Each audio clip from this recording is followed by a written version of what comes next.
ዶክተር ኤታና ወደ የኤርትራ ጉዳይ እንሂድ። ኤርትራ ሀገር ነች አይደል? ሀገር ነች። ያው ብዙ ጊዜ እንደ አንድ ክልል አድርጎ የማየት ነገር አለ፣ ንቀትም አለ። እንዲሁ የሆነች ሀገር አለች። እኔ ደቡብ ሱዳን ዩኤን እያለው አንድ የዩኤን ባልደረባ የነገረኝ ነው እና የሆነ ሀገር ወደ የሆነ ቢች አካባቢ ነች።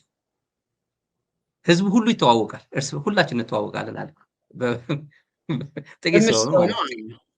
ጥቂት ናቸው እና ትንሽ ናቸው። ሁላችንም እንተዋወቃለን አለ። እንዴት ስለው ይሄ ቱሪስት በጣም በፊሽንግ ምናምን ነው፣ ሀብታሞች ናቸው። ትንሽዬ ነች እና ግን እርስ በርሳ ሁሉም የሚተዋወቅ ነው። አንዴ የነገረኝ ዩኤን ስታፍ የነገረኝ ነው። ስሟ ረስቼው፣ በጣም ትንሽዬ ነች እና ሀገር አይናቅም እንኳን ኤርትራን የሚያክል ስንት ሺህ ካሬ እንትን ያለው እና የሉዓላዊነት ጉዳይ ነው እያወራ ነው ያለው። አሜሪካም ሀገር ነች፣ አንድ ባንዲራ ነው ያላት አሜሪካ። ኢትዮጵያ አንድ ባንዲራ ነች፣ ጅቡቲ አንድ ባንዲራ ነች፣ ኤርትራ አንድ ባንዲራ ነች ያለ። ግን አሁን ኤርትራን እንደ ሀገር አለማየት መንፈስ አለ። በተለይ ደግሞ ከትናንት ወዲያ ነው አንድ ከብልጽግና አካባቢ የሰማ ነው። አብይ ምንድን ነው የሚያወራው? ኤርትራን በግላጭ አገኘኋት ነው የሚለው። በግላጭ በቃ ምንም አጋዥ በሌላት ሰዓት አገኘኋት። ህወሓት የሚባል ከእነሱ ጋር ሆኖ የኤርትራ ኢንዲፐንደንስ ሪኮግናይዝ ያደረገ ከትግል ጀምሮ ሪኮግናይዝ ያደረገ ኃይልን ከነሱ ከራሳቸው ጋር ከሻዕቢያ ጋር ሆኜ አዳከምኳት፣ ሙሉ በሙሉ ባይጠፋም ከፋፍያዋል፣ ፖለቲካሊ እንዲከፋፈል አድርገዋለሁ። ህዝቡም የትግራይ ህዝብም ቂም በቀል በኤርትራ ላይ ወይ በሻዕቢያ ላይ ቂም በቀል እንዲይዝ አድርገዋለሁ። የነበረው አይነት ስሜት አልነበረ። በኤርትራ ሉዓላዊነት የነበረው አመለካከት በተወሰነ መልኩ ድምንሽ አድርጌዋለሁ እና በግላጭ አገኘኋት፣ ረዳት በሌላት ሰዓት ልክ አባት እንደሌለው ህፃን ልጅ አፈርጣታለሁ የሚል ስሜት አለ። ይህን የአፍሪካ ህብረት መቀመጫ የሆነችው ኢትዮጵያ፣ የዩኤን መስራች የሆነችው ኢትዮጵያ፣ እኩል ከኤርትራ ጋር እውቅና ያላት ኢትዮጵያ ይቻላል አይቻልም አቅሙን ትተን ማለት እሱን እንተወውና በፓወር አላት የላትም እንተወውና አንዳንድ ወደ እሱ እንሂድ። አንዳንድ በታሪክም በማስረጃም እያወራ ስለሆነ ነው። ኤርትራ ሀገር ነች የሚለው መጀመሪያ ኢንዲፐንደንሷን ኤርትራ ልዕልነታ ዘረጋገፀት ናፃ ሃገር እያ። ካብ ሎሚ መዓልቲ ኤርትራ ልዕልነታ ዘረጋገፀት ናፃ ሃገር እያ።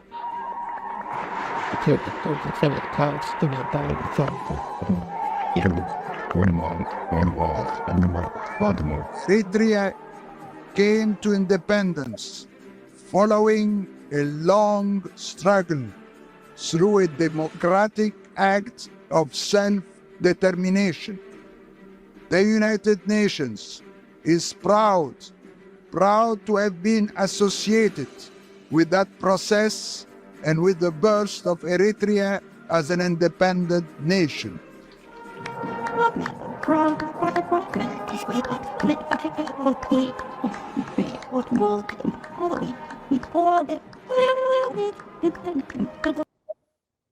ታሪክ ነው፣ የቅርብ ጊዜ ታሪክ ነው። 30 ምናምን ዓመት ሆኖታል።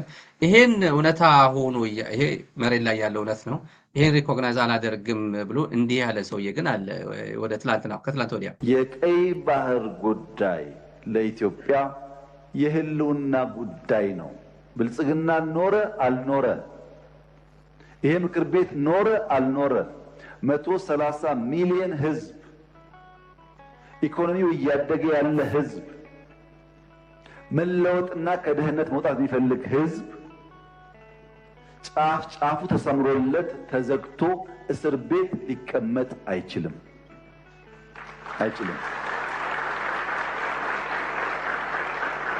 ይሄን ማንም ሰላም ወዳድ ነኝ የሚል የዓለም መንግስት፣ ግለሰብ፣ ቡድን ከወንድሞቻችን ጋር አነጋግሮን በህግ አግባብ በቢዝነስ ተርም የኢትዮጵያ ጥያቄ ምላሽ እንዲያገኝ ወንድሞቻችን ተጠቃሚ እንዲሆኑ የሚያስችል አሚካብል ሶሉሽን እንዲፈጠር ለመላው ዓለም ጥሪ እናቀርባለን። እኛ የምንፈልገው በሰላም ችግራችን እንዲፈታ ማድረግ ነው። የቀይ ባህር ጉዳይ የማይፈታ ህልም ነው፣ የሩቅ ጊዜ ህልም ነው። እንዴት እንደዚህ አይነት የሩቅ ጊዜ ህልም ይሄ መንግስት ያስባል የሚሉ ግለሰቦችና ቡድኖች አልፎ ይደመጣሉ። ይሄ ዓለም አንድ ግለሰብ ኩባንያ ማርስ ላይ ወጣለሁ የሚልበት ማርስ ወጥቼ ወርሳለሁ የሚልበት ዓለም ውስጥ እየኖር 30 እና 40 50 60 ኪሎ ሜትር ያለችን ቀይ ባህር ለመንካት አናልምም ማለት የሚቻል አይመስለኝም። እኛ ህልመኞች ነን። ህልማችን ግን ብልጽግና ነው። ህልማችን ልማት ነው። ህልማችን ውጤት ነው። ህልማችን ማደግ ነው። ብቻችን አይደለም፣ እንደ አፍሪካ ማደግ ነው። ለዚህ እድገት ከአፍሪካ ወንድሞቻችን ጋር በትብብር በንግግር በአባይም በስንዴም በማዳበሪያም በጋዝም በወርቅም በሌላውም ጉዳይ ዶክተር ኢታና እዚህ ጋር ያው በዲፕሎማ ጦርነት አልፈልግም ብለዋል አብይ። በጦርነት እኛ ኤርትራ ወንድሞቻችን አንወርም፣ ምስኪን ናቸው። ምስኪን ህዝብ ትግራይ ልክ ማስክ ነው፣ ለትግራይ ህዝብ ማስክ ነው መቅበል መስጠት የምፈልገው ሲል ነበር። ኤርትራን ምስኪን ህዝብ እኮ ነው እና አልወረውም፣ ግን ባህር በር ያስፈልገኛል አለ። ምን ማለት ነው? በሰላም አልሰጥም ካለ ሉዓላዊ ሀገር አልሰጥም ካለው ወዴት ሊያመራ ነው? ምንድነው ትርጉም እዚህ አካባቢ? በአጭሩ ስታስቀምጠው አብይ የተናገረው ነገር ኤርትራን እወራለሁ ግን አልወርም የሚል ትርጉም ካለው ማለቴ ነው። የተናገረው ነገር በአጭሩ ማስቀመጥ ከሞከርክ ትርጉም ካለው እንደዚህ ነው የሚለው፣ እወራለሁ ግን አልወርም። እየተናገረ ያለው ነገር አማርኛ ለሚያውቁሉ ግልጽ ይመስለኛል። ነገር ግን በዓለም አቀፍ ደረጃ በእንግሊዝኛ ሪፖርት ያደረጉ የወሬ አውታሮች ብዙ ስተዋል። ኤርትራን አልወርም ብሏል ነው ያለው። እሱ ግን እያለ ያለው ኤርትራን አልወርም አይደለም። አክሰስ ቱ ዘ ሲ የባህር በርን ትሰጠኛለህ፣ ካልሰጠኸኝ እወራሃለሁ ነው እያለ ያለው። እንዳትወረር እንነጋገር እያለ ነው። እንግዲህ ይሄ ቅድም እንዳነሳውልህ እኛ እንድንነጋገር አብይ ያመጣው ነገር ነው። አሁን ይሄ እኔና አንተ ሌሎችም ሰዎች እንድንነጋገርበት አብይ የወረወራት አጀንዳ ናት። አብይ ግን የህልውና ጉዳይ ነው ያለው ምንድነው ነው? ምንድነው የህልውና ጉዳይ? እኔ ቅድም ነግሬሃለሁ። የህልውና ጉዳይ ነው ያለው የስልጣኑ ህልውና ነው። ምንም ሌላ ነገር የለውም። ለኢትዮጵያ ኢኮኖሚ የቀይ ባህር ህልውና ሊሆን አይችልም። ምክንያቱም የኢትዮጵያ ኢኮኖሚ በጣም በደህና በጤና ኖሮ አድጎ አሳይቷል። ከቀይ ባህር ውጪ ወጪው የሆነ ያክል የተጋነነ ሊሆን ይችላል። ስለዚህ እየተወራ ያለው ስለ ኢኮኖሚ አይደለም። አብይ እያደረገ ያለው እናንተ በዚህ ጉዳይ ላይ ተነጋገሩ፣ እኔ የኔን ጉዳይ ልስራ በሰላም እያለ ነው። ያቺ ጉዳይ ምንድናት? የዙፋኑ ጉዳይ ነው፣ የስልጣኑ ጉዳይ ነው። አሁን እሱ እያለ ያለው የባህር በር ቢወስድ፣ እኔ ልንገርህ፣ የባህር በር ቢወስድ ኤርትራ ይኸውልህ በዚህ በኩል የባህር በር ውሰድና በሰላም ተወኝ ብትል አይተውም። አብይ እኔ ልንገርህ አይተውም። ምክንያቱም የአብይ ዋና የስልጣን ማጠንጠኛ አለመረጋጋትን መፍጠር ነው። ሰው አእምሮ የሚያዝበትን ነገር ወርውሮ ሰው በዛ ነገር እንዲያዝ ማድረግ ነው። ቅድም አንስቼልሃለሁ። አብይ በጣም የተሳካለት ወደፊት በዚህ ጉዳይ ላይ ለብቻ ልናወራ እንችላለን። አብይ ከመጣበት ጊዜ ጀምሮ በጣም የተሳካለት ከመድፍ ከድሮን እኩል የሆነ የሚዲያ ፕሮፓጋንዳ ዘመቻ በዚህ ጉዳይ በጣም ተሳክቶለታል። በምን ጊዜ ወጥቶ ምን መናገር እንዳለበት ያውቃል። እሱ ሲናገር ደግሞ የውጪ ሚዲያዎች ራሳቸው መጀመሪያ ኮት የሚያደርጉትና የሚወስዱት እሱ ያለውን ነገር ነው፣ ወይ ደግሞ የእሱ መንግስት የተናገረውን ነገር ነው። ስለዚህ እሱ ከራሱ አቴንሽን ዳይቨርት ማድረግ ሲፈልግ ይወጣና ያለንበት ጉዳይ ይሄ ነው ብሎ ይናገርና ተመልሶ የራሱን ስራ ይሰራል። ልክ የሱ ባለሟል የነበረ ይሄ ዘፋኝ ማን ነው ባለ እስክስታው እግር ላይ ወድቆ ሰብስበው ያነሱት እዚህ ዲሲ ታማኝ አንድ ጊዜ ተናገረ። ኦባማ አንድ ጊዜ ተናግሮ ነበር ለሱ ስንቀርብ የነበርን ጊዜ የሚፈልጉትን እንነግራቸውና የምንፈልገውን እንሰራለን ይለናል አለ። ይሄ እንግዲህ እሱ አካባቢ የነበሩ የሱን አስተሳሰብ የሚያውቁ የጦርነት ባለሙያዎች ወደፊት ወደኋላ ምናምን ስለው ከፍ ዝቅ ብለው እስክስታ ሲያስነኩና ህዝብን ሲያስጨፈጭፉ የነበሩ ሰዎች ናቸው እነኚህ። ዛሬ ቆጭቷቸው አፋቸው ተሸብቦ ተለጉመው ቁጭ ብለዋል። ነገር ግን የአብይ አስተሳሰብ እንዲህ ነው ልል ነው። ሰው የሚፈልገው ነገር በመጠኑ ካወቀ ያንን ነገር ይነግረውና ሰው ስለዛ ነገር ያወራል። አሁን ቀይ ባህር ቢመጣ እንደው አንጠቀም ይሆን? አሁን ሚዲያ ላይም ሰዎች ቀርበው የሱ አሉ። ምክንያቱም እነሱ ተቀጥረው ነው የሚሰሩት። የሱን ተዋቸው። ከሱ ውጪ ያሉ ከሱ ነፃ የሆኑ የግል ሚዲያዎች በጽሁፍም በኦዲዮ ቪዥዋል እሱ ይህንን ነገር ካነሳበት ጊዜ ጀምሮ ይህንን ነው የሚያወሩት። በቃ ለኢትዮጵያ ኢኮኖሚ እኮ ይጠቅም ይሆናል ይላል። አንዱ ደግሞ አይ አይጠቅምም ችግር። አብይ እየተናገረ ያለው አንድና አንድ ብቻ ነው። የኔ ህልውና ላይ ኤርትራ እርምጃ እየወሰደ ነው፣ እያስታጠቀብኝ ነው፣ እያዘመተብኝ ነው፣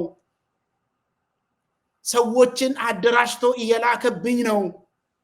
ስለዚህ እኔ አልተውህም አንተን ሲለምነው ነበር እኮ ስታሊን። አታስታውስም እንዴ? በስንት ዓለም አቀፍ ስብሰባ ላይ እኮ ከኋላ እንደ ህፃን እየሄደ እኮ ሲለምነው ነበር እኮ ኢሳያስ። ግብፅ ላይ ታስታውሳለህ እንዴት እንደለመነው ለመገናኘት። የቱ አሁን የጸጥታ መስሪያ ቤት ኃላፊ የሆነው ሰውዬ እኮ በሚቀጥለው ሳምንት ነው በሚቀጥለው ወር ይመጣሉ ብሎ እኮ መጥቶ ትዊት አድርጎ ነበረ። ከኋላው እየሄደ እኮ ሲለምነው ነበር እኮ ኢሳያስ። ምንድነው ሲለምነው የነበረው? ስለ አሰብ አይደለም፣ ስለ ቀይ ባህር እኮ አይደለም። የኔን ስልጣን እንዳትነካ የፈለከውን ነገር ውሰድ የሚል እኮ ነው። ይሄንን የምነግርህ በግምት አይደለም። ቅድም አንስቼልሃለሁ።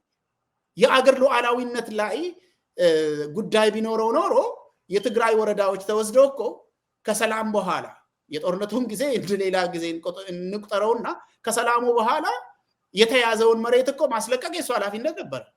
ይህንን አላደረገም፣ ማድረግ ስለማይፈልግ። ምክንያቱም ከሱ ስልጣን ጋር አይገናኝም። የቀጥታ የሚያስፈራ ነገር አይደለም ለስልጣን። አሁን ኢሳያስ ሸሸና ሌላ ቦታ ላይ ሄዶ ቆሞ አላናግርህም ብሎ ሲቀመጥ በቃ አሁንስ አለቀልኝ ማለት ጀመረ። ችግሩ እዚህ ላይ ነው። የጦርነትም ጉሰማ የተጀመረው ለምኖ ሲያቅተው ይሄ ሰውዬ ሊደፋኝ ነው የሚል ነው ፍራቻ። ለምንድን ነው የሚፈራው? አንደኛ በነገራችን ላይ በመጀመሪያ አብይ ቤተ መንግስት ሲገባ ጠባቂዎች የመጡት ከአስመራ ነው። ከኦሮሚያ የመጡትን አባረራቸው። ወዲሁ ከሱ ጋር የመጡትን አባሮ ከአስመራ ነው ይዘው የመጣው። የወደድ ሙያዎቹ በጣም ስለምኑት ነበረ። ለምን እንዲህ ታደርጋለህ? አንተ እነኚህን ማታምን ከሆነ እኮ ከአገር ውስጥ አዲስ ማዋቀር እንችላለን። ለምን ከአስመራ ታመጣለህ? ውገድ ከዚህ ብሎ ከአስመራ ነው ያመጣው ጠባቂዎችን። ይሄ ብቻ አይደለም፣ እንደምታስታውሰው እንዳለ የኢንተለጀንስ መዋቅሩን ለኤርትራ አስተዋውቆ ሰዎቹን እዛ ተሰግስገው አብረው ነው ሲሰሩ የከረሙት። ይሄ ብቻ አይደለም፣ የጦርነት ዝግጅት ጊዜ አገሪቷ ያላትን የሚሊተሪ አቅም ጠቅላላ እያዞረ ጓዳ ጎድጓዳውን ሲያሳይ ነው የከረመው። አሁን የመሳሪያ ብዛት ካልሆነ የኢትዮጵያን ሚሊተሪ ኢንፍራስትራክቸር የሚደብቀው አቅሙን ምኑን የሚደብቀው ነገር የለውም። ምንም ሙሉ ለሙሉ መረጃው አለ ኢሳያስ ጋር ማለት ነው። አንዱ ተጋላጭነት ይሄ ነው። ሁለተኛው ተጋላጭነት ከዚህ በፊት እንደምታስታውሰው እኔ የምትመጡብኝ ከሆነ 10 ቢሊዮን የሚያወጣ ፕሮጀክት አለ እዚህ ሀገር ውስጥ። ያንን ነገር አጥፌ ሁሉንም ነገር አቁሜ ያቺን 10 ቢሊዮን ሞቢላይዝ አድርጌ ዘምትባቸዋለሁ ብለዋል። ይሄ ኢትዮጵያ ምናምን የሚለውን እንቀንስና ማለት ነው። እምዬ ኢትዮጵያ በቃ ራሷን ለማዳን 10 ቢሊዮኑን ምናምን እሱ ራሱን ነው የሚለው። እምዬ ኢትዮጵያ የሚለው ራሱን ነው። ከእምዬ ኢትዮጵያ ምንም ጉዳይ የለውም። እሱ ወንበዴ ወንበሯን ነው የሚለው። አሁን እዛን ጊዜ የተናገራትን ነገር ላስታውስ ነው። 10 ቢሊዮን ይቅርና አንተ ስትዋጋ ገና ለገና ስልጣን ይዘህ ተመልስልኛለህ በሚል 1 ቢሊዮን እንኳን የሚሰጥ የውጭ ኃይል የለም። አሁን ተፈጥሯል የሚል ፍራቻ ነው እንግዲህ ተፈጥሯል። እኔ ቅድም ነግሬያለሁ። ያድርጉ አያድርጉ እያደረጉ ነው እያደረጉ አይደለም ማቀው ነገር የለም። አብይ ግን የፈራው ከኤርትራ ጋር ግጭት ለመፍጠር እየተንቀሳቀሰ ያለው ተጨባጭ የሆነ ለኔ ስልጣን የሚያሰጋ እንቅስቃሴ እያደረገ ነው የኢሳያስ መንግስት የሚል ነው። ትግራይ ላይ ያለው ክስ ቲዲኤፍ ላይ የተሰነዘረው ክስ ተመሳሳይ ነው። የኔን ስልጣን በተጨባጭ የሚያስፈራራ ለአደጋ የሚያጋልጥ እንቅስቃሴ እያደረጋችሁ ነው። ምን በማድረግ ፋኖን በማሰማራት አንድነት እንዲፈጥሩ በማድረግ እየተንቀሳቀሳችሁ ነው የሚል ነው። ስለዚህ የባህር በር የምናምንትዬ በር ቀይ ባህር ምናምን የሚለው ነገር ሁሉ ጠቅላላ ውሸት ነው።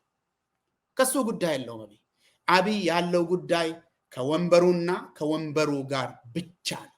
ለዚህ ነው ዜጎች ሲያልቁ የማይገደው፣ የአገር የኢኮኖሚ ሉዓላዊነት ሲነጠቅ የማይገደው ለዚህ ነው። የአገር መሬት ሲወሰድ የማይገደው ለዚህ ነው። ከውጪ ኃይል መንግስታት እየመጡ ዜጎችን ሲገሉ የማይገደው ለዚህ ነው። ጉዳዩ አይደለም።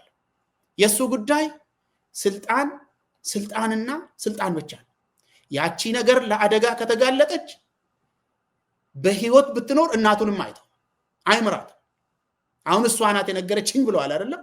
መሪ እንደሚሆን ብትኖር ለስልጣኑ አደጋ ታመጣለች ካለ የሚያተርፋት አይመስለኝም።